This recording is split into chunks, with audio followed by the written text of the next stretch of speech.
झारखंड में चुनावी चर्चाओं के बीच एक और ऐसी शहरी सीट है जिसे अनदेखा नहीं किया जा सकता है। रांची और कांके विधानसभा सीट के साथ ही हटिया की सीट भी काफी अहम शहरी सीट मानी गई है। ऐसे में हम सभी बखूबी ये बात जानते हैं कि हटिया सीट से भाजपा के लोकप्रिय विधायक नवीन जायसवाल कैसे जनता के दिलों पर राज करते आए हैं। बताते चले कि नवीन जायसवाल ने सबसे पहले 2012 के उपचुनाव में आजसू पार्टी के टिकट पर चुनाव में जीत हासिल की थी। इसके बाद वर्ष 2014 और 2019 के विधानसभा चुनावों में नवीन जायसवाल ने लगातार जीत हासिल की है। रोचक बात यह है कि 2014 के चुनाव में भी नवीन जायसवाल आजसू पार्टी के बैनर पर चुनाव लड़ने की तैयारी में थे, लेकिन अंतिम समय में बीजेपी और आजसू पार्टी में तालमेल के बाद यह सीट भाजपा के खाते में चली गई और बीजेपी ने सीमा शर्मा को उम्मीदवार बना दिया, जिसके बाद नवीन जायसवाल झारखंड विकास मोर्चा में शामिल हो गए और चुनाव में जीत हासिल की।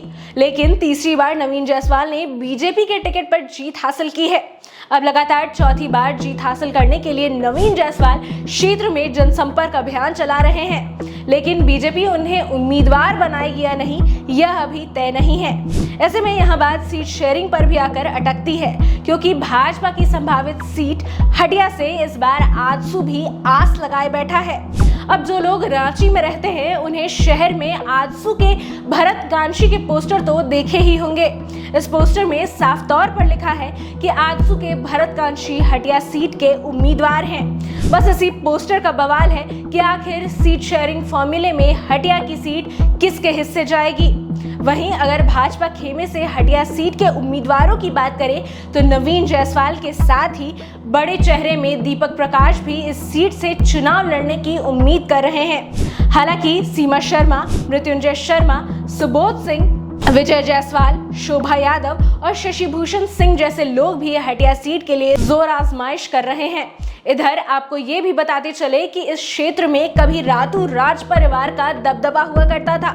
रातू राज परिवार के युवराज गोपाल नाथ शाहदेव कांग्रेस के टिकट पर 2 बार हटिया के विधायक बन चुके हैं, लेकिन उनकी मौत के बाद अब राजनीतिक परिस्थितियां बदल चुकी हैं। दूसरी तरफ सत्ताधारी दल कांग्रेस की ओर से भी कई दावेदार हैं, जिसमें रविंद्र कुमार सिंह और अजय नाथ शाहदेव का नाम सबसे आगे है। पिछले 2019 के चुनावों में कांग्रेस के अजय नाथ शाहदेव कम वोटों से ही हारे थे।